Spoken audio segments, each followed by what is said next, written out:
everybody. We are back for the third episode. You just started with the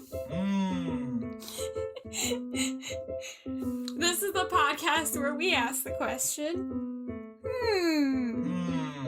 Remember the Aughts? Yes. I'm Courtney. And I'm Tom. I have a complaint. What's your complaint? I type in Spider-Man 3. Yeah. And it automatically brings up No Way Home, which I guess is technically true. It's the third one. But we're not here to talk about that one.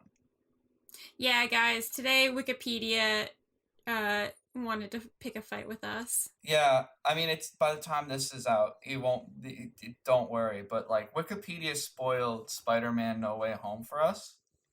Mm-hmm. But not because we were really upset. Not because you were even on the No Way Home page. You were on Spider-Man 3.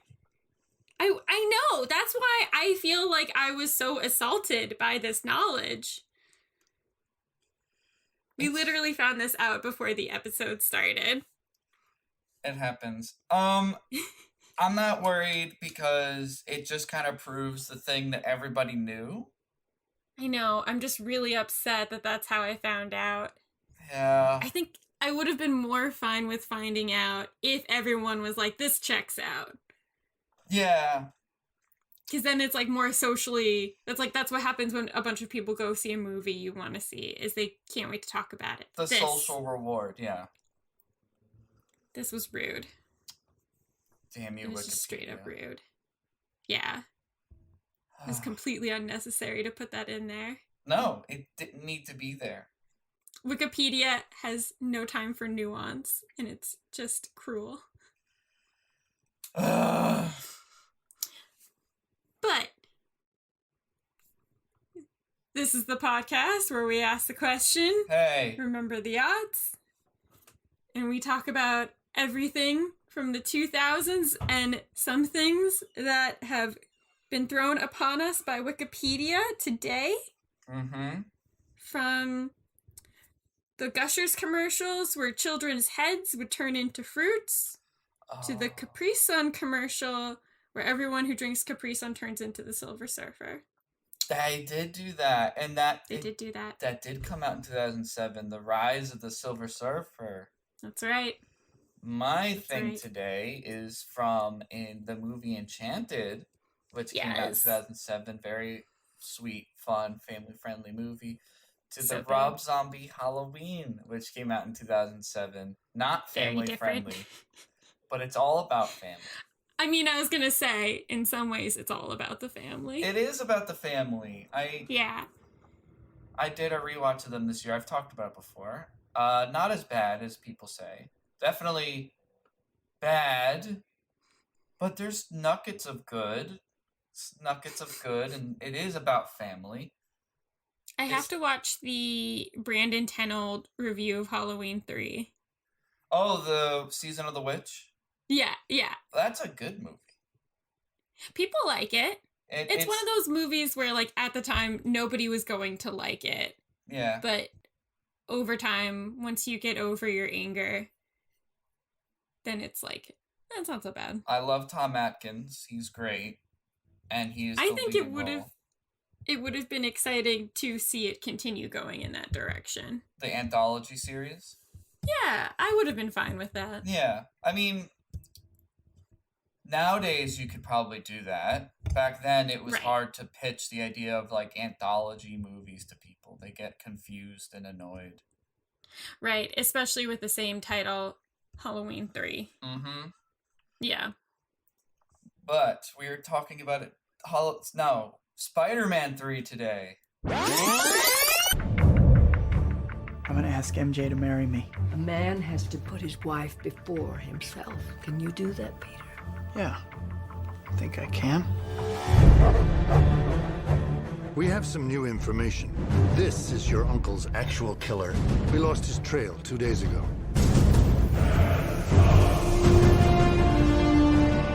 This man killed my uncle, and he's still out there. Everybody needs help sometimes, Peter. Even Spider-Man. Revenge is like a poison. Thickens can take us over. And before you know it, can turn you into something ugly. The suit. Where'd this come from? The power. It feels good. We are talking about a different third movie today. Yeah, no, unfortunately he's not with us. He did not want to talk about Spider-Man 3. Yeah, after we finished recording the second episode, he said, fuck you guys, fuck this show. I never want to do this again, and I'm not talking about Spider-Man 3. He actually hates Spider-Man, and he never wants to talk about Spider-Man again. I mean, it is Spider-Man 3. Although I have varied opinions on Spider-Man 3 now, having rewatched it. Yeah, Tom came here to fight. I did. I will... There are things in this movie I will defend. Yes. I see what Sam Raimi was trying to do. And I see what went wrong. But I think okay, go ahead. should we start here? Should we start about our different perspectives watching this film again? Well, like, just to save us some time, I'm going to give a quick recap of this movie so that we don't even have to talk about the plot. We could just talk about the movie and how we felt about it. Did you say recap or recrap? Recap. Did I say Okay, recap? sounded like recrap. Oh.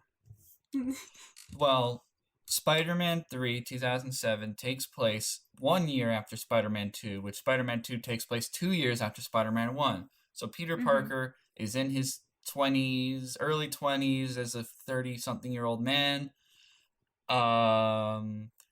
His life is going great. The city loves him. Harry hates him. He's with the love of his life, and Peter Parker ruins it. He ruins most of it. Symbiote comes from space. Sandman is in the movie. Harry's also New Goblin. He's not Green Goblin or Hobgoblin or any of the other goblins that already exist. He's New Goblin, the 2007 snowboarding shredding legend. Yeah, he literally is like a sports drink away kind of a villain. You know, like his suit, the surfboard or snowboard, everything. It's just so stupid.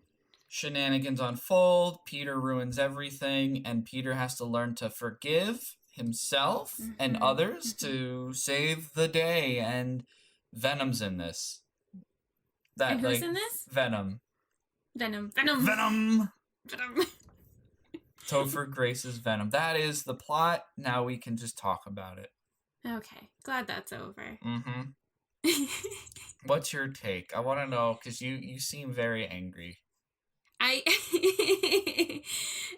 Today I have chosen violence, and so I just started this morning with watching the film, so I just finished it before we started talking, and I think that I took your text messages from last night as you watched the movie as like, I'm gonna go back and watch this movie, and I'm going to enjoy it more. I'm gonna see it from Tom's perspective. It's not gonna be so bad. It's just gonna be, you know, our memory of it being bad. That's the bad part. And then I found myself oscillating back and forth between like, this is a nice scene to, I hate this and I want to turn it off. And like the first part of it, there's like a first act that isn't so bad, and I can see some of the value in it. And then just as the movie keeps going and just descends into worse and worseness, and then by the time we get to the end, I remember the same exact feeling that I had in the movie theaters with my family, where I'm like, dear God, I don't care that Harry is dead. I want this movie to be over. And then it's like they do 3 more endings after that. Because they have 3 more villains. It's so much. And I think that had they cut portions out of this plot, it would have made it much easier to tackle just a few of the elements that they were trying to discuss. I see what you got from it. I see what he was attempting to do, but I think he put in too many components. Yeah. Yeah. Well, That's what I think. To give a quick thing, he really only wanted, like, it's very clear, especially I think after watching this movie and rewatching these, these three movies, you very much get the Sam Raimi love in these movies. Like, you can tell he loves his character, he loves this world, and he's making his story. When you get to the third one, you feel the lack of understanding or love in certain aspects. Venom being a huge problem, because and it's gone on record, he doesn't like he always he's wanted to do the Vulture, he's always wanted to do Sandman, he's always wanted to have like Mysterio. Like, these are characters Sam Raimi likes. Venom at that point in 2007 was a much more recent character, very much a product of like the angsty, edgy 90s, like Spawn and, Punisher, like all these like very violent, angry characters. And like Venom, great character, but was very much a product of a different era that Sam Raimi, like Spider-Man, these Spider-Man movies don't have that same sense. Like, it is hard to imagine this Spider-Man world with that kind of angsty character, especially since these movies are very like stylistic and not like, these are not grounded in reality, like, at all.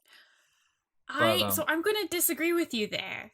I think, based on Sam Raimi's experience in like Evil Dead, I think that Venom would be an excellent character for him to take on. And I feel like even the way he handles the symbiote's movement, I think it's a perfect match.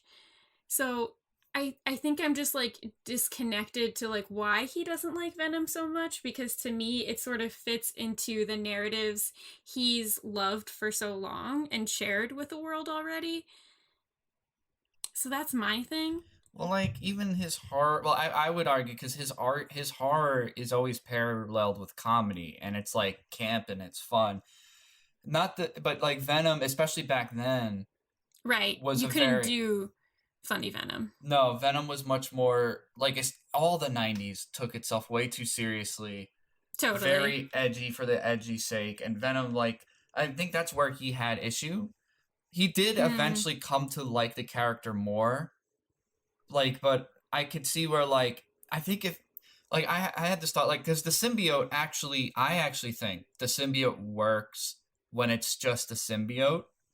When it, like, the black suit, because the big theme in this movie is forgiveness. I was texting you about this. I was like, there's very clearly, this is about forgiveness, Peter learning to forgive himself and, like, the people around him. I think they laid that on a little too thick. They did. I think they had to, because, like, you get lost in the sauce with everything else going on. So it's like, here's a reminder, it's forgiveness. But, like, so the black suit, the Venom, the symbiote works really well as like this reflection of indulging in like the hatred and the anger, even though like I noticed this, everyone thinks back and hates the emo scenes, like which are unbearable. Those scenes are unbearable when he's walking down the street doing the hair flip dance. Oh my god, it's so bad. I argue though that him being happy is even more unbearable.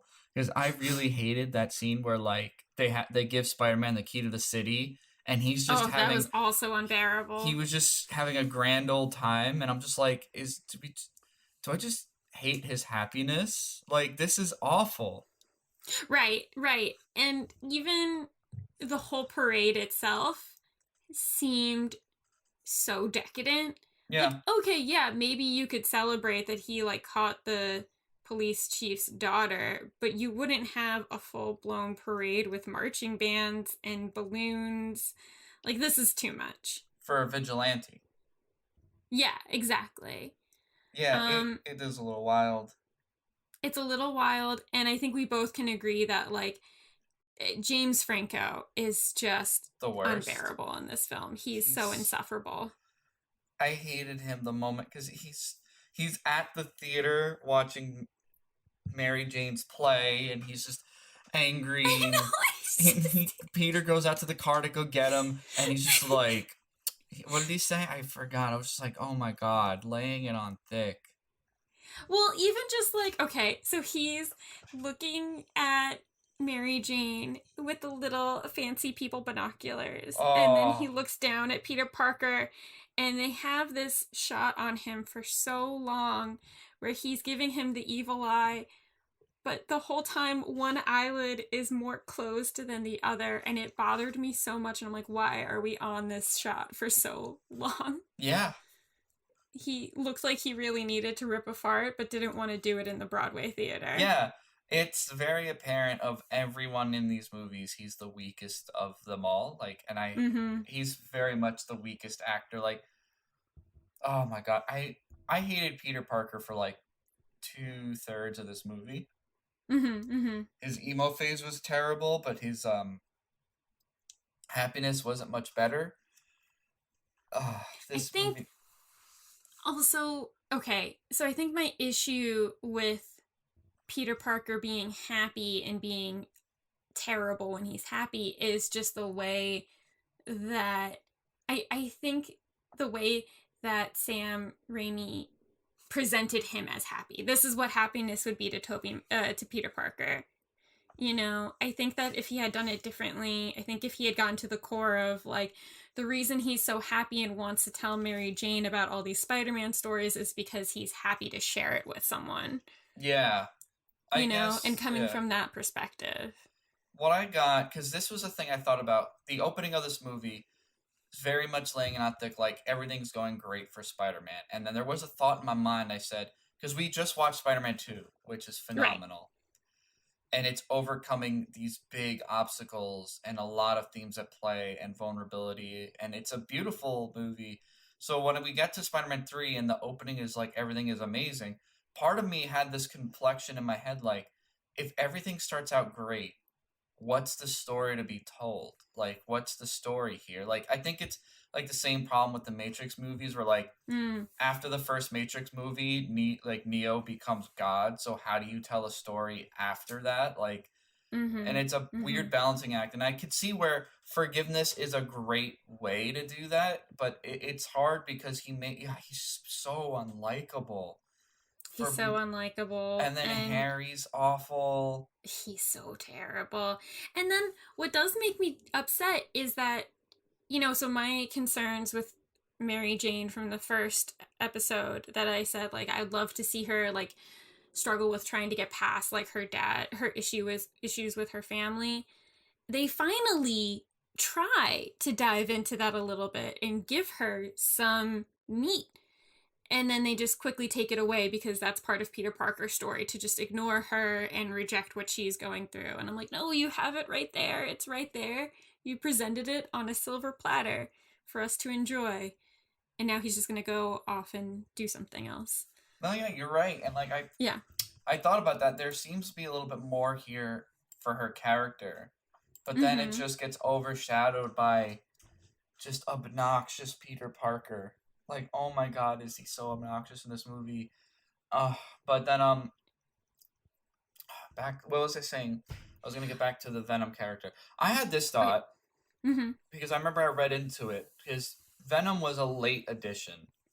Like, the writer and Sam Raimi had already penned, like, what they wanted to do. I think, who was the writer? Like,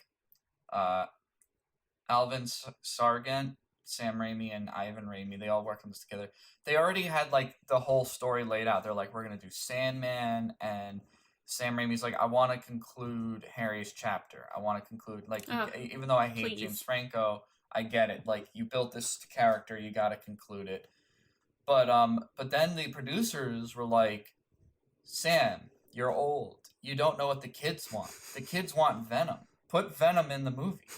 So they fit Venom in, and I thought about it, I'm like, if they had given this more time, like, let's say, especially since there was a planned fourth movie, like, that's the thing, like, you could see, we've talked about last week, like, there is all that artwork out there for what the fourth movie could have been, and I thought about, I'm like, if the black suit was just part of this movie, and a part of Peter's redemption and forgiveness is to let go of that hatred, and he rips off the black suit, and then we get the allusion to Venom in the next movie, that could have been, because, like, what's great about Venom is he's literally, like, because you know how, like, I was saying, like, how do you take down a character who's become a god or like the best.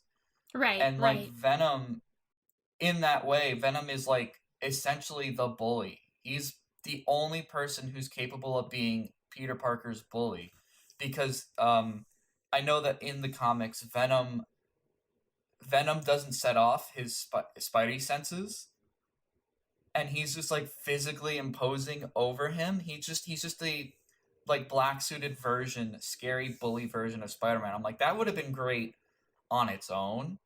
Right. And maybe, Sam Raimi could have, like, in his path to writing a good story, could have really told a story about a character that he loved rather than a character. Because, like, even the way they deal with Venom, he just blows up. I think you get that sense that Sam Raimi's just like, well, I don't know what else to do with him, so we're going to blow him up. I got that sense with Gwen Stacy, too. It felt like... Well, also, to give a little of context for in between Spider-Man 2 and Spider-Man 3... I don't know if you remember this or if you looked into this at all, but I remember feeling like, okay, do we really need 2 more movies? And then, and then it starts coming out that the cast doesn't want to make the movie. Like, I remember Kirsten Dunst being at MTV TRL, and they ask her, like, how does it feel coming back to being MJ? And she's like, it gets a little tiring. Not even like, oh, we've done this so many times already, but I think fans will see some different things. Like, she was just like, I don't want to do this anymore. And it seemed like that was the general vibe going into the film, too. Well, a lot of people, I read into that, because she was very unhappy, because originally Gwen Stacy was going to be the damsel in distress, and Mary Jane was supposed to play a more prominent, like, independent character. And you get a sense of that, like, at the beginning, like, when you were saying, like, she has her own issues, and she has her family traumas that she's overcoming. And I think, like, but when things got swapped around, and then they're like, I remember she had issues with the writers and Sam Raimi, because eventually they were like, no, we're just going to make Mary Jane the damsel in distress again. Literally, we're like, a lot of the screams were just reused screams from the other movies. Oh, really? Yeah, because I mean, she's got a great scream. In the original script, she was supposed to be the, like, beacon of hope, an independent character that overcame her issues and then helped Harry get over his shit. Like, help Harry be like, get over his struggles and help, save the day. But, like, then they scrapped that, and I think it's very visible. You can tell she's annoyed about that. So, like, it makes sense to, like, and then, like, it was just so much going on in this movie. Because you're right, Gwen Stacy felt like, what did Gwen Stacy do? I mean, she at least didn't get her neck snapped in this one, but, Yes, no main female characters died in this one, so that's a great start. But One up for Spider-Man 3. Yeah. It's very clear how much, like, there was no direction or idea what to do with Venom and Gwen Stacy. Like, the black suit, I really was surprised how much the black suit thematically made sense. But once it became Venom, I'm just like, I don't care. I think that introducing Venom and Gwen Stacy and them sort of being, like, this new part in Peter Parker's life, like the nemesis at work, and then, like, the new love interest, even though she came before MJ in the comics. I remember leaving the movie theater, my dad being like, what the hell did they do to Gwen Stacy? Like, she's supposed to come before Mary Jane. And I was like, what are you talking about? And I do love that they give her, like, the classic black headband. But, it just seems like when a show about a group of young people is really successful, and then they're kind of aging out of it, so then they try to bring in, like, a new group that's kind of similar but kind of different, and it just doesn't fit the same way. No. So that's what it felt like to me, and I think part of the problem is that the actors that they had already established, they wanted them to portray characteristics that I just don't think inherently fit them, and then they just hired more people who are basically the exact same version of them. Like, if you're struggling with Tobey Maguire and James Franco to present anger, you don't just get another skinny white guy like Topher Grace then to play Eddie Brock. I think that was a terrible casting decision. Yeah. Also, what an introduction. Remember when he just, Gwen's dad, the police chief, is like, that's my daughter up there. And then he's just like, oh, by the way, I'm dating your daughter. As he's getting more pictures, I'm like, yeah, that's great. That too. That was such a mess because, like, there's no connection. Like, that's the only thing telling me that they dated. And he's all like, first of all, he's like a total douche when he goes into the Daily Bugle. But also, there's no way for me to connect with them as a couple just because he literally just says, like, yeah, we're dating. And then she's like, well, we went out for coffee. It's like, okay, you told me that. But, and then I realized, last night when we were texting, we were talking about how there's too much smooching going on. You think that the smooching's fine? I think it's fine. And then I realized this is not a love triangle. This is not a love quadrangle. This is like a love hexagon. And it's too much. You've got Eddie and Gwen saying that they dated, and there's no time to get into that. So they only date, they just say it verbally. Then you've got Mary Jane, Peter, and Harry. Then you've got the Peter and Gwen stuff. And then also he's got like the girl next door. And then he's also flirting heavily with Elizabeth Banks' character. Like, it's just a complete mess. It is. Okay. It is a mess, but I actually think that it was a good thematic thing where at the key ceremony, Gwen Stacy kisses Peter. No. But that could have been anybody. They didn't have to be Gwen Stacy. Because I think using that visual metaphor really, and it really hurts. Like, I felt, Mary Jane's pain. So then that did make me angry. In a moment of vulnerability, she kisses Amnesia Harry, because that's another thing we forgot to mention. Oh, Harry. God. That weird sequence just I hated that sequence except for the part where Harry falls. No!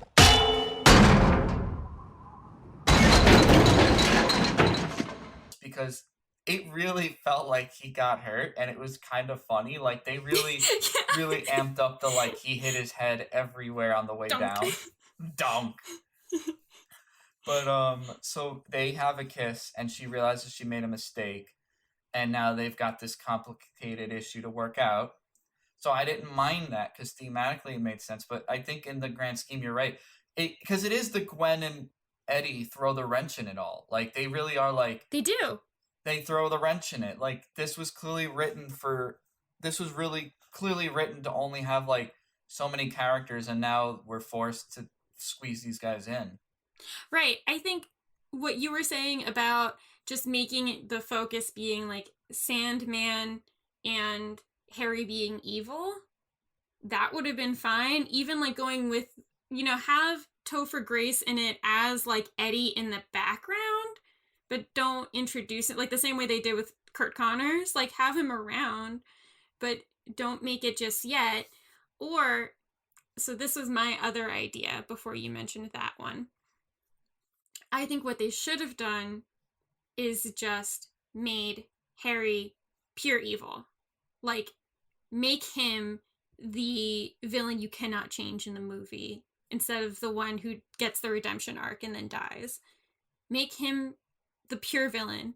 And at the beginning, Peter Parker is just so distraught by things changing with his friendship and things changing with his relationship. Get that out early in the get-go. Make that the beginning plot of the story. And then he deals with the anger and the frustration early. Then say, oh, by the way, Sandman's out there. And then get it done really, really early. Then that way Eddie Brock has more time to be the Venom that people know and love.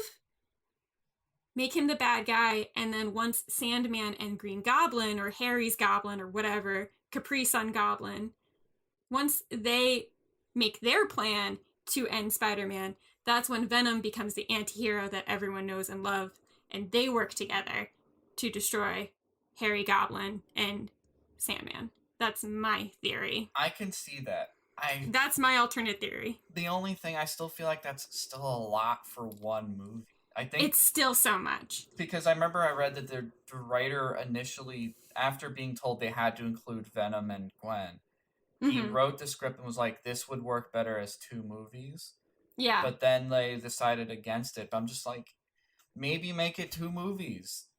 Right, like, because then you don't get any time with any of the characters. And I know you feel something for Thomas Hayden Church. I did. I loved him. I mean, he's got those great sad dog puppy eyes. You know? He just, like, he looks so sad. But I don't have enough time with him. Like, it feels like they chose to handle it through pacing where they're like, okay, so right now, Harry is an issue. Put him on pause. Bring in this person. Then put them on pause. Yeah. Then bring in this person. But then you don't have any actual time with one person. No, you are 100% correct in that. Because I will say, like, I thought that Sandman's scenes were the most powerful. But time between the times we actually get to see Sandman, I would often forget he was in the movie. Yeah, and then they would just, like, show him as a human, and he's, like, looking sad. And I'm like, wait, what's going on now? Yeah, but, like, I like the scene where he becomes sand. Did you know Oh, it's so good. That was, like, brand new. Like, it took them 3 years to get that technology right. And it is very powerful. Like, he's trying to grab the daughter's, like, locklet. Yeah. And it just, his sand hand crumbles. Yeah. I love that scene, and maybe, like, did you like the Mummy movies when you were a kid? I like the Mummy movies. I really liked the Mummy movies too, and I feel like that had already pumped us up to enjoy some sand adventures. Mm-hmm. So I really did enjoy the scene where he's trying to form himself for the first time, and, like, part of his face is falling off, and then, like, the hand can't form. Like, that was really enjoyable.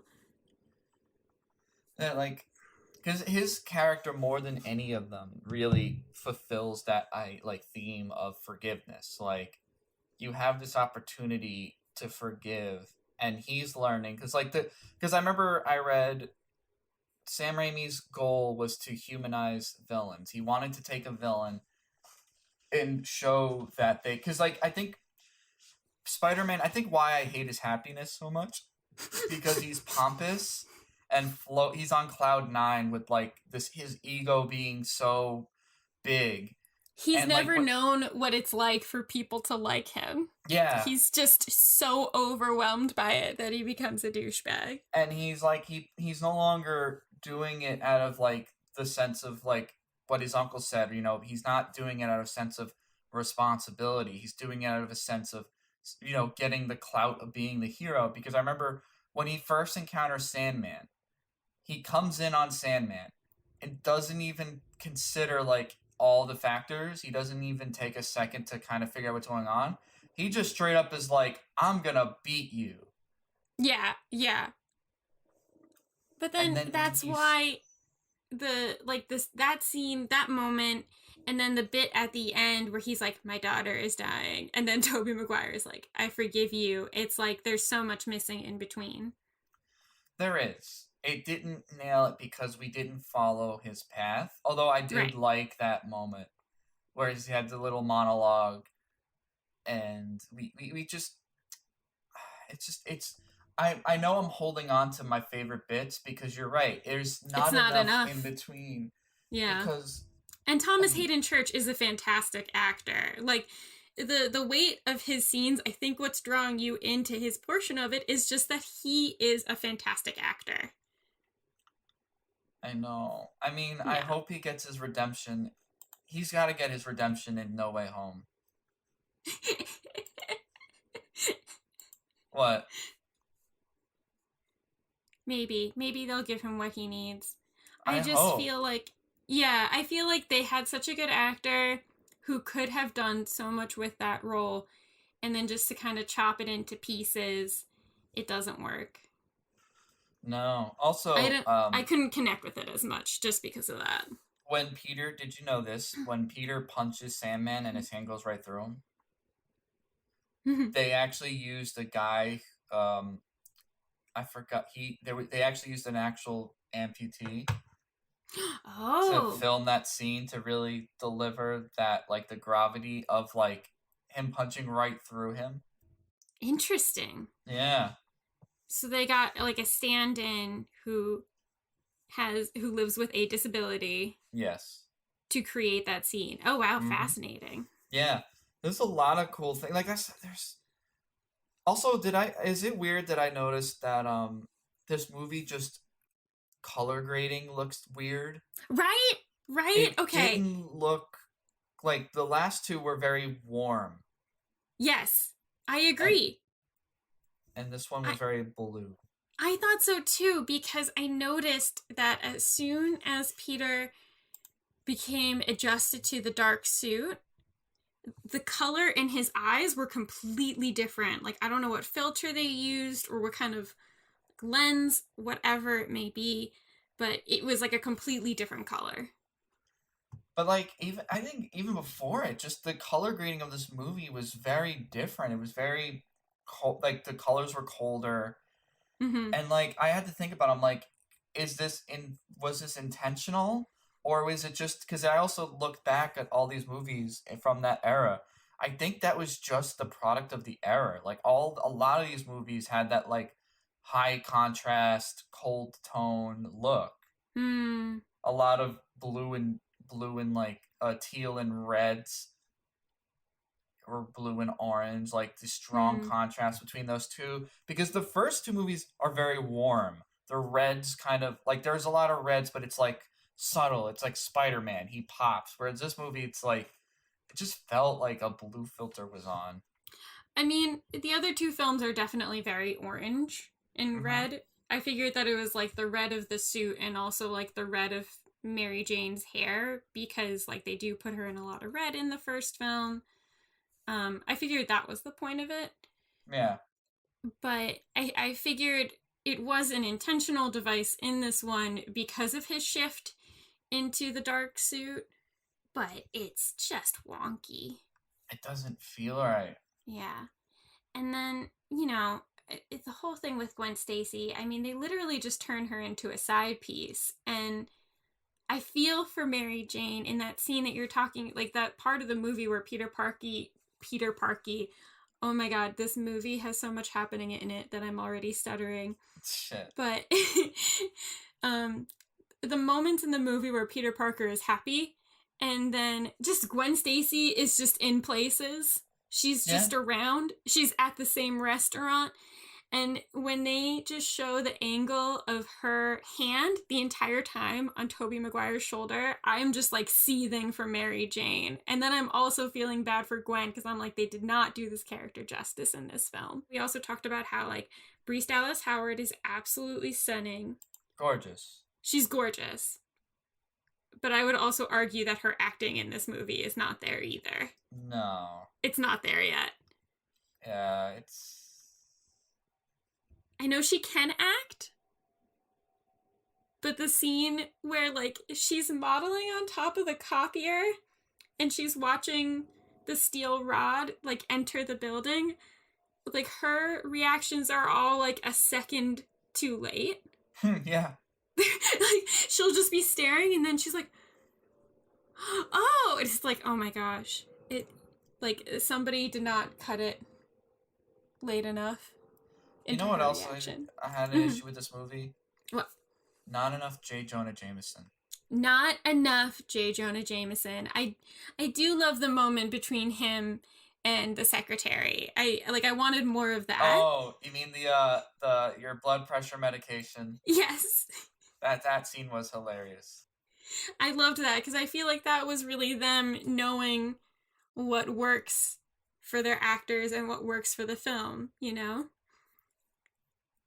I just think, yeah, I think that the actors that they had, they didn't use them to what they are good at, and then they brought in the wrong people for other things. Like, I really think that Thomas Hayden Church as the Sandman was great casting. They just didn't give him enough. And then I really wish that Sam Raimi did embrace Venom more, because I think that if Sam Raimi, like, took in Venom as one of his own, so to speak, I think it would have been great. I mean, that's why I think splitting it up would have, because like it did. Also, I don't think Venom himself doesn't necessarily fit the theme of what he was going for. I think the black suit does fit the theme, but not Venom as a character. I think Venom as a character would have worked better. Like after we learn the forgiveness, we go into the fourth movie, and then we get this imposing figure who's the antithesis to Spider-Man. I think that would have worked out. Although, can I talk about one of my favorite scenes? Yes. The fight between Harry and Peter. Which one? In the apartment. Okay. Like, because Harry goes on, amnesia is magically washed away, and Harry's like, I remember everything, and he makes... Let's talk about Harry in general. Yeah, so, that scene, I don't know if it was catharsis or something, but after seeing how smug... Like, do you remember when they're at that diner, and Harry does that, like, James Franco... I'm just gonna say James Franco does that gross-ass smug where he looks over his shoulder at Peter and winks? Ew. That pissed me off. I know. There is a German word for a face you want to punch so badly. And yeah, I forget the word. It's one of my favorite German words. I don't think it's a face you want to punch. It's a face in need of punching, which makes it that much better. But like, oh my god. So when he actually when they fight, it's brutal. I actually really thought that fight was well done. And then, because Peter fucks him up.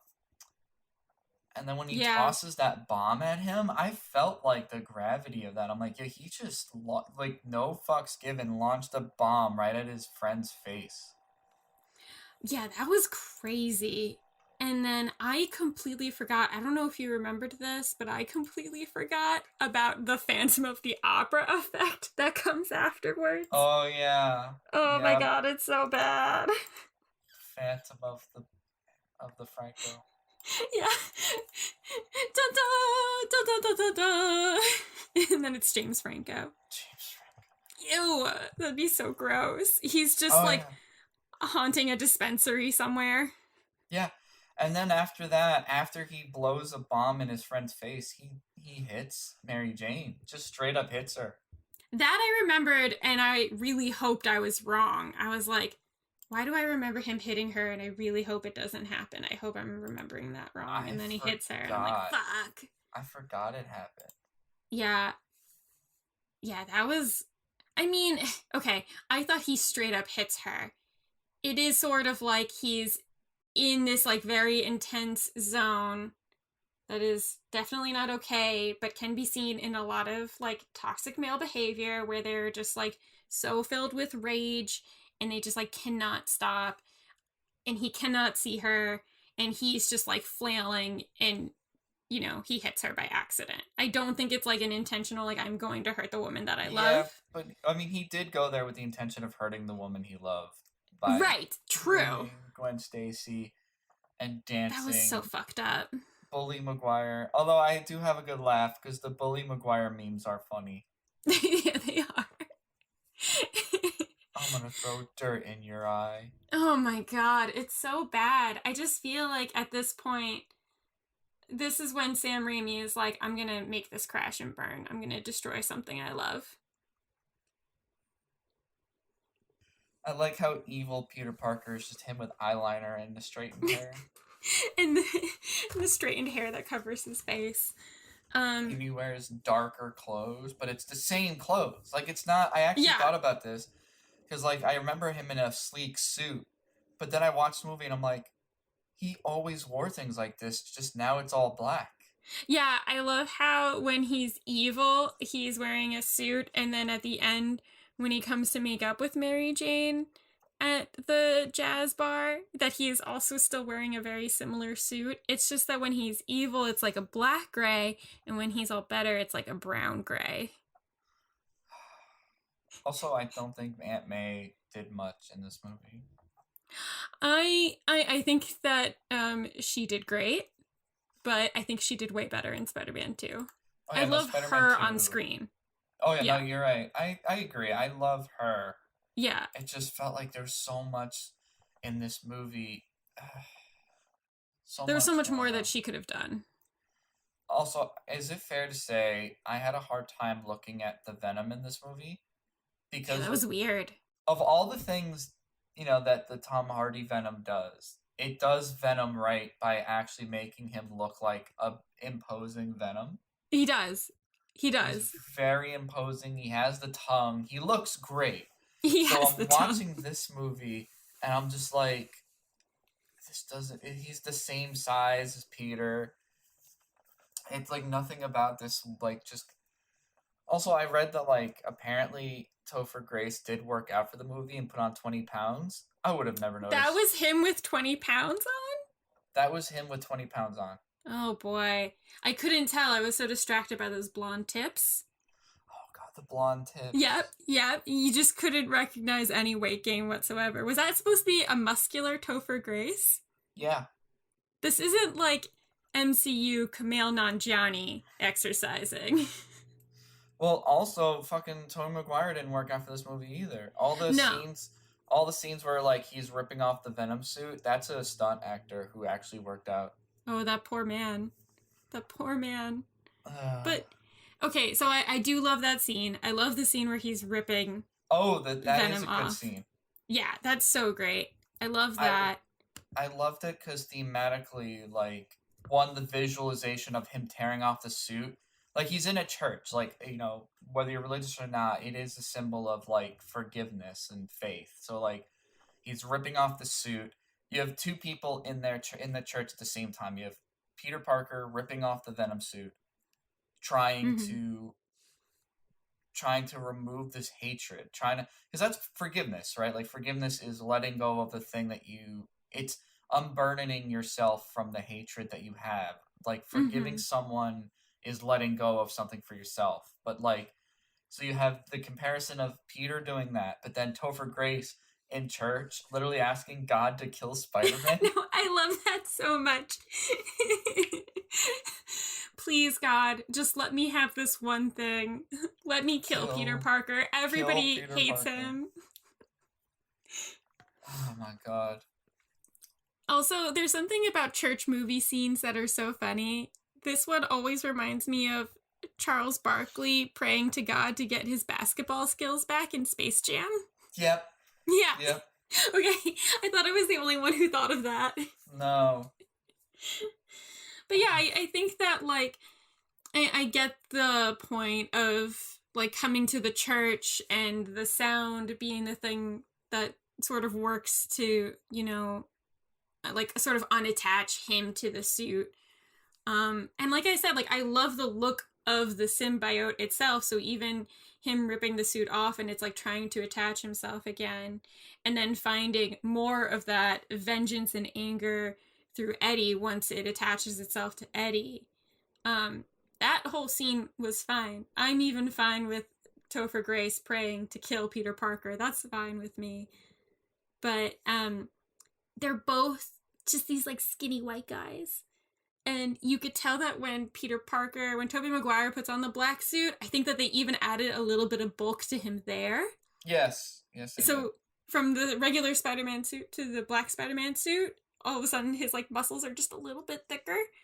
And then they put it on Topher Grace, and there's just no difference. Like, even the muscles that they put in his Venom suit, it's just, there's nothing there. Yeah. It's just some chicken wing bones underneath. Just bad casting. Just really bad casting. Well, I don't know if you remember, but, like, at this time, I think this was, like, Topher Grace's point in his career where he was going to be, like, they were trying to make him, like, the next leading guy. Yeah, I think this was the movie he left that 70s show for. No, do you think so? Yep. That's what I read. Okay. Whoa. I'm gonna look up his movie career. Because, I mean, I get it. When you have somebody like Tobey Maguire and also Jake Gyllenhaal, and they're both becoming, like, these big people, and then there's Topher Grace, like, the reasonable conclusion is, like, okay, I'm next in line. But, oh boy. Okay. I know I mentioned Win a Date with Tad Hamilton in the first episode. Let's see. Okay, when was that 70s show? Let's see. Let's take a look. Okay, so that 70s show is between 1998 and 2006. 2006 and 2005, he just comes in for a few episodes. So, and he also did, okay, so, he was in Ocean's 12 when he does the all red scene. I thought that was in Ocean's 11. Okay. So in 2004, he gets Win a Date with Tad Hamilton and In Good Company, and he has this small role in Ocean's 12. He was also in Mona Lisa's Smile with Kirsten Dunst in 2003. So having these 3 movies under his belt, having a rom-com, a drama, and I watched In Good Company. I don't know what that movie was supposed to be. It's not very good. It's also Topher Grace telling an older man that he's dating his daughter. Yeah, it's uncomfortable. It's not a very good movie, but it still like gave him the credit that he needed. And then at that point, it makes sense that he would get Spider-Man 3. Do you think I see Spider-Man that. 3 ruined his career? Totally. Do you not? I think so, because like everyone else, I think they had enough string and pull that they were able to pull themselves out of this. Like, Yeah. Kristen Dunst still did great. Tom Maguire still did good movies, but then also had a huge gambling addiction.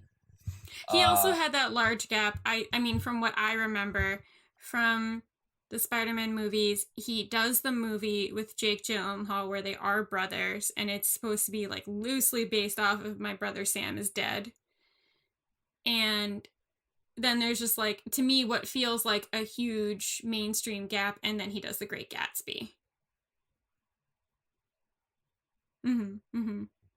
Yeah, but he also had a big problem.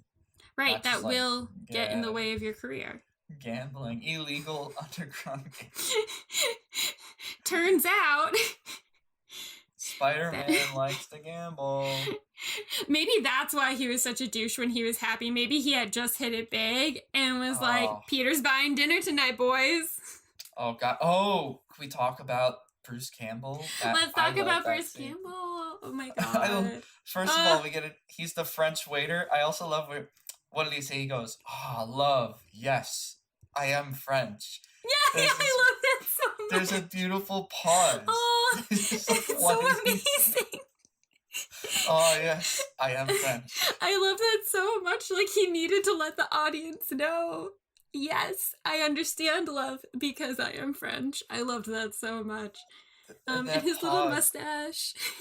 It was the pause afterward that had me dying. I'm like, this is the best. Just, yes, love. I am French. Yeah. The whole interaction was so great because he like walks into the restaurant and he's like, Epaka?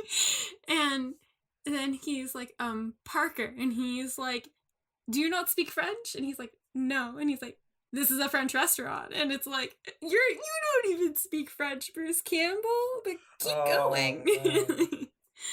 I thought that was great. You know what's funny? I had this thought last night. Like, I know that originally in the 4th movie, he was going to be unmasked as Mysterio. Yeah. Part of me wishes, and maybe this does happen, but part of me wishes, I'm like, I was thinking about it during the scene, I'm like, because in the second movie, they referenced Doctor Strange. Right. And clearly, like, Spider-Man is a phenomenon that's happening. Right. I would love if one of the reveals was that Bruce Campbell was Doctor Strange all along in the Raimi universe, and he was just kind of monitoring Peter's actions before they got too out of hand. Yes. That I would love a Bruce Campbell Doctor Strange. I like that more than Mysterio. I love the idea of him just showing up and like pushing Peter Parker where he needs to be. I mean, maybe that's like a very Doctor Whovian take. Because he did sort of push him in. He gave him his name. Yeah. Him not letting Peter into the theater unravels a chain of events to help Peter learn a lesson. Yeah. And in this movie, he helps Peter to try and propose to Mary Jane. I know. Oh my god. I just, like, his whole story arc in the movies. This is when I wish this is when I do wish that Sam Raimi's Spider-Man movies did coincide with the MCU, because if they had more of a backing, like at this time in the 2000s, it wasn't a normal thing to keep having these characters show up in these movies. The fact that they even got a trilogy was huge, right? Yeah. The fact that they were going for a fourth one was not something that had much precedence. I just wish that, like you said, like if he kept showing up until like 5 or 6, and then it's revealed that he's like Doctor Strange or Mysterio, that would have been so fun, because I would have loved to see him keep popping up. That would have been awesome. But like, so something I thought about, because this is 2007. This is literally a year before the MCU actually officially starts. Well, I mean, when the movie came out, I don't think that they were even planning then to do the MCU. It's just that Iron Man was so successful that they were like, we should undertake this thing, correct? I think the MCU was not called the MCU, but like the idea of, because at this point Disney had not acquired Marvel yet. No. And Marvel Studios, because there was always a Marvel Studios, they just weren't the ones making the movies. They were like, Kevin Feige was a producer on all of these movies. Right. But the idea was, they were like, at some point, like, okay, we have a bunch of these characters not licensed to other studios. What if we made our own movie? Mm-hmm. And if it's successful, we keep making movies with characters we have. Like, they had Iron Man, they had Cap, they had Thor. Like, these are all their characters. And they're like, all right. Because that's what it was. People are like, the first Iron Man is technically an independent film, because it was Marvel Studios. Yeah, it was Marvel Studios on their own going, let's see if this works. But I think also, that they... at the time, like, Robert Downey Jr. basically had no career. Yeah. It's weird, because, like, this is literally, like, the last year of, like... Because that's another thing I thought about, like, part of the huge hatred and disappointment towards this movie, I think part of it might have also been, like, getting a superhero movie, because this was 3 years after Spider-Man 2.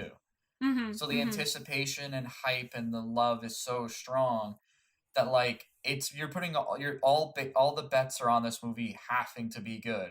Because nowadays it's like, if you didn't like Eternals, that's fine. You can wait like 6 months and you'll get a better movie. Okay, see, I saw it as, by the time that Spider-Man 3 was coming out, I was like, do we really need another one? I wanted another one. That's fair. I wanted more Spider-Man. But I think you could just tell that there was a lot of disdain made in this one. I know, but I think, is that more so a product of all the things that went wrong? Like, because clearly, like, as we could tell from what we learned from spoilers, there's enough love for the character for people to come back. I think sure. The disdain is like, I wanted to do this movie and it's a fucking mess. Like, it's terrible. I think so. I hate it. Because, like, Sam Raimi himself has gone on the record as saying, like, he really wishes he got to make the fourth movie, because he's like, I wanted to make up for what happened. I wanted to tell my story and make it better and really give people, like, a character that they were like the character they loved. And honestly, I did and I didn't. I think it was such a mess, and as a teen I was just like, good enough, why keep going, more Spider-Man. I know, but I that's the thing, is like, I think it's one or the other. It's either they stopped at Spider-Man 2, or they just give him what he needed to tell the stories the way that he wanted to, and that way make Venom the Venom he wanted it to be. And, the more that we saw of Kurt Connors, the more I was kind of like, what would this guy as a villain look like? What would this actor as a villain be? Yeah. So it was either or for me. It was either like, end it here, end it now, or just let him make all of the Spider-Man movies. Yeah. Well, like, what was I going to say? They were in talks of making the fourth one up until 2011. Oh, really? Yeah, it was because Sam Raimi was very much, he was very much into making the fourth movie with people coming back. Because they're like, you know what, it's Sam. He's got an idea. I trust him. It was Sony that kept, like, holding off and being like, and then they're just like, are you sure you want to make a... And eventually Sam Raimi's like, they're not going to back my idea. They want to do their own thing. So he left. And once he left, that's when they did the reboot. Amazing Spider-Man. Yeah. Mm-hmm. I mean, even if... Okay, let's say, like, they did continue on with the Kirsten Dunst and Brie Dallas Howard issue. Like, let's say they let Peter and Mary Jane end. Like, she continues on her career. She becomes so successful that they realize that, like, they don't need to be in a relationship together anymore. And she can just be a friend. Even if they, like, continue on with, like, Gwen Stacy coming after Mary Jane in this series, then that would give, like, Gwen Stacy the attention she deserves in the next following movies, and then Kirsten Dunst can maybe take it a little bit more easily. She can just be a supporting character, and she can focus more on other roles. True. I think that would have been fine, too. Yeah. So, I do want to I have an interesting question for you. Okay. I think we can wrap up our talk of the movie here, unless you have anything else you want to say. I just want to add how stupid Harry is. He's the worst. Like, he's just so stupid. Yeah. I think that they could have done without the entire amnesia thing. I don't think that helped at all, but that was, like, the only bad thing in the first act. And then just every dancing scene afterwards, I was just like, oh my god, they're burning this thing to the ground. Yeah. They should have just cut out the entire amnesia thing. Yeah, just make him... It made no sense. It made no sense. It was such a waste of time. Only in a silly comic book world would that he just get amnesia rather than just be dead. Yeah, because then, like, it just felt like every actor had so many hiatuses between their stories. So that's why, like, you had a separate hiatus just for him having to recover from the explosion. That's why I was like, Harry should have been evil from the beginning. That could have been his one hiatus, develop the Sandman and Venom relationship, and then Venom becomes the anti-hero who helps Spider-Man in the end, and let Harry die the same way that his dad did. Because the way that he does die, it's just, it feels like a root canal. It's just going on for so long, and then, like, he's, you know, the Phantom of the Opera dispensary, and, like, it's just so bad. Yeah. So that's my last complaint. So, usually we wrap these up with, you ask, would this still hold up today? But I pose a different question for you. What's your question? Based on what we've talked about, the failures of this movie and the potential of, like, a fourth movie, I think I've answered this one already, but I'm going to ask you this one. Okay. Would you want to see a Sam Raimi fourth movie? I would. I would. And I would also like to see Venom recast. Venom. Maybe how would you feel if they just put Tom Hardy, but in the Sam Raimi universe? I would love that. Because one of the issues is that, you know, the whole point of the symbiote mimicking Spider-Man is that it, like, first became attached to that power, and it desired for that level of power after being repelled off of Spider-Man, that it replicated itself onto Eddie. And that's why the symbiote, like, takes on the appearance of Spider-Man, because it desires for that amount of power so much that it tries to become it again. Yeah. So I just feel like even with Venom itself, it's just really funny how they try to introduce that without Spider-Man. Yeah. They just kind of gloss over it. And honestly, like, that's why I wish Sam Raimi gave a little more attention to Venom, because his design of the symbiote as itself is better than the Tom Hardy version. Yeah, no, I agree with that. I agree. Also, I think the Tom Hardy Venom is silly enough to exist in the Sam Raimi universe. Like, remember that bit in the Venom movie where he dunks himself in the lobster tank? It's so fucking stupid. I love it so much. He dips himself in the lobster tank and eats the lobster. This is unacceptable. No. I'm gonna call the police. What are you doing? No, please don't. No. Eddie, please. Oh my god. Hey,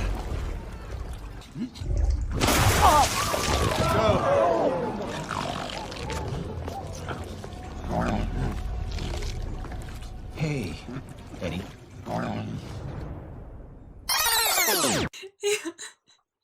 That's great. It's so good.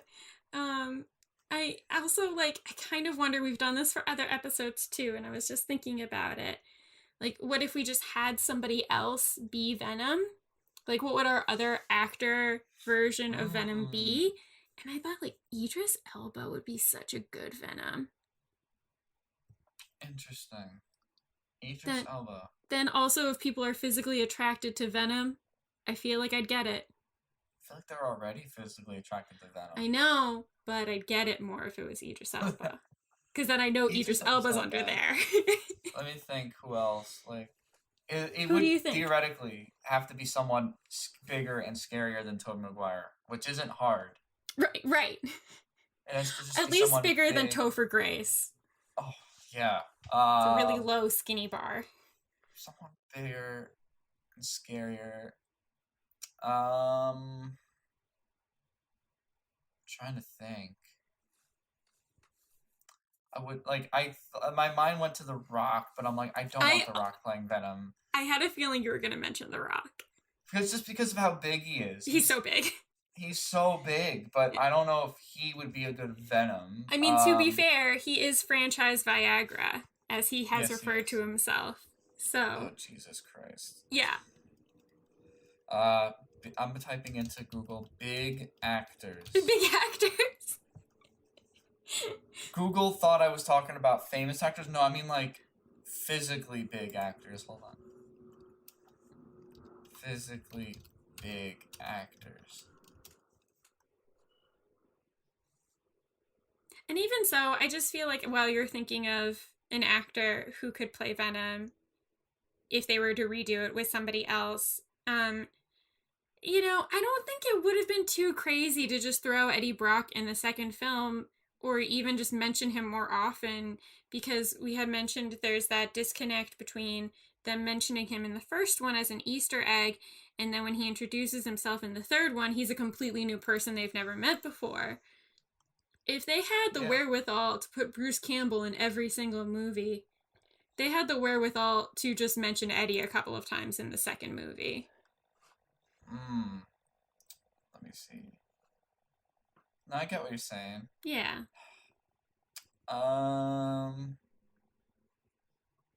What if... I know he played Flash the Bully, but Joe Manganiello could have been a good Venom. See, even if they just let him be Flash, and just like that was like a movie thing that they decided to do instead, because I would have been cool with that. I think, if I'm correct, Flash does acquire the Venom suit. Does he? I was also wondering if at some point Gwen Stacy does too. Yeah, Flash Thompson becomes Agent Venom. There's like a brief stunt where the symbiote leaves Eddie, and Eddie gets cancer, and Flash Thompson, I think he's paralyzed in a war, but he acquires the suit and becomes Agent Venom. And then Eddie Brock is dying of cancer, but I guess his DNA still has some venom in it, and it mutates and he becomes anti-venom. Oh. Yeah, so you know what? Flash Thompson could very easily be Venom. That would be Venom. That would be really cool. And it was funny how they just included him in the last second at Harry's funeral in the background. I was like, there's Joe Manganiello again. Yeah. Yeah. Okay. I'm cool with that. I like that. Yeah. Yeah. Also, unfortunately, this movie, as we joked about, this movie ends on a funeral, just like all of the movies do, except for Spider-Man 2. Maybe that's why Spider-Man 2 is the best. No funeral. No funeral. Check. That's wild. Yeah. I mean, I think that they got some really great performances out of people you wouldn't expect certain performances out of. Alfred Molina playing Doc Ock it's the best, and Willem Dafoe playing Green Goblin, it's the best. So then to constantly hope that you can get that out of other people like Topher Grace, and then not give the one who is the most capable of doing it, Thomas Hayden Church, like not giving him the screen time to do it. It's just so sloppy. Yeah, no, I agree. Yeah. I agree. This movie still made me as angry as I was as a teenager. That's my conclusion. It did not make me nearly as angry. I envy your forgiveness of this film. I think it's also because, like, when I got really bored or annoyed, I just zoned out.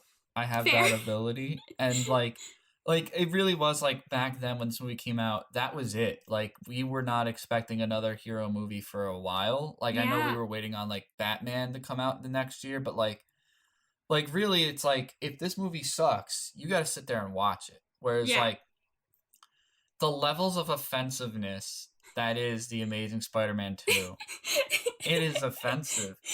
It is very offensive. I feel like I have to watch this now. And I also want to watch the other Tom Holland movies. I love the Tom Holland movie. I think they're good and they're charming. It is missing a lot of that style that the Sam Raimi movies have. Yeah. But Tom Holland, he really gives it, and there's fun characters. It's witty, it's banter, but in The Amazing Spider-Man 2, there's a scene where there's just a basement filled with every villain's origin story. Oh, really? The basement of origin stories. Oh, goodness. The basement of, like, they got the Doc Ock arms, they got the Falcons. It's so really dumb. Well, didn't they want to try to do the Sinister Six with that one? Oh boy, it's just a bad idea. But I don't know, I'm excited. I'm surprised to be ending this portion of our mini-series being more excited to see more Spider-Man movies. So I guess that's a win for Marvel. Because Spider-Man. It's Spider-Man. Spider-Man. Spider-Man. Spider-Can. Spider-Can. Yep. So we don't need to answer the question. Right. Honestly, does this hold up? Because no, it doesn't. Obviously not. There's no fixing that. But do you want to ask the other question? Yeah, sure. Tomas. See. What has been your obsession? And I want you to know, COVID. I am French.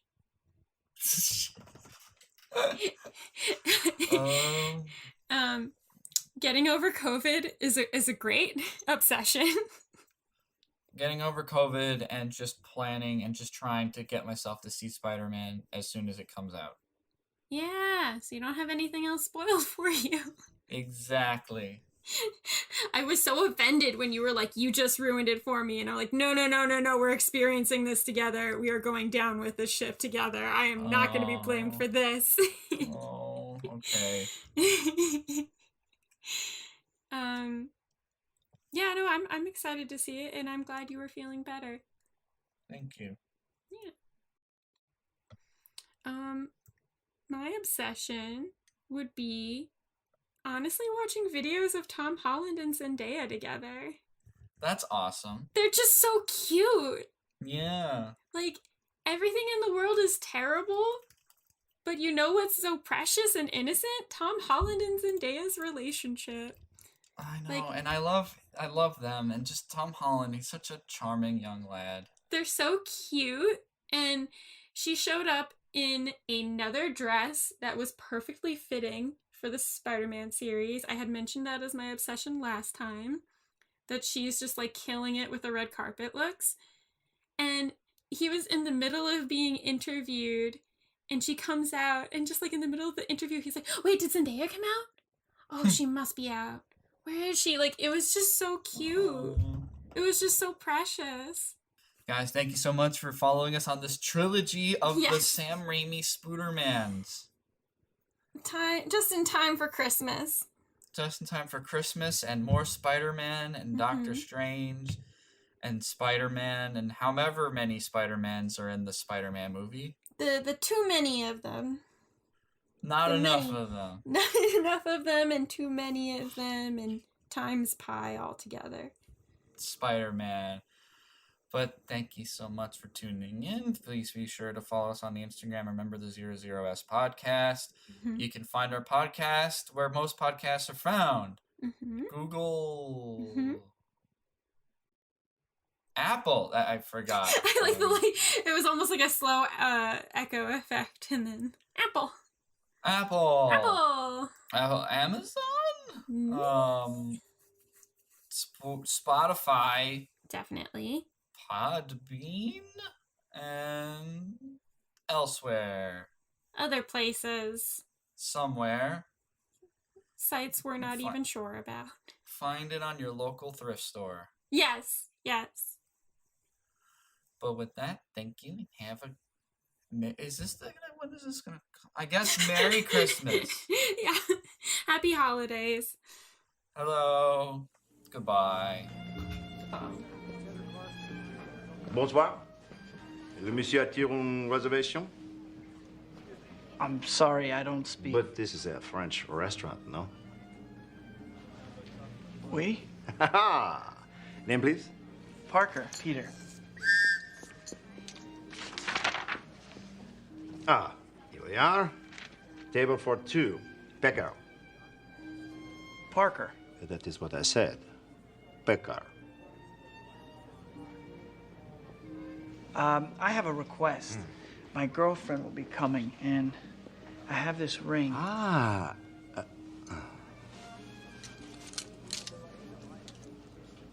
Hello. Oh, so you want to pop the question tonight, huh? Yes, and I want to do something very special. I love it. Romance. I am French. When I signal you, if you'd bring some champagne with the ring... In the bottom of her glass? Perfect. Magnifique. Also, I thought at the same time, if the musicians would play this song... Their favorite. And take good care of the ring. Oh, oui, with my life, monsieur. S'il vous plaît? Oui. I like you. Thank you. Bonne chance. Bonne chance.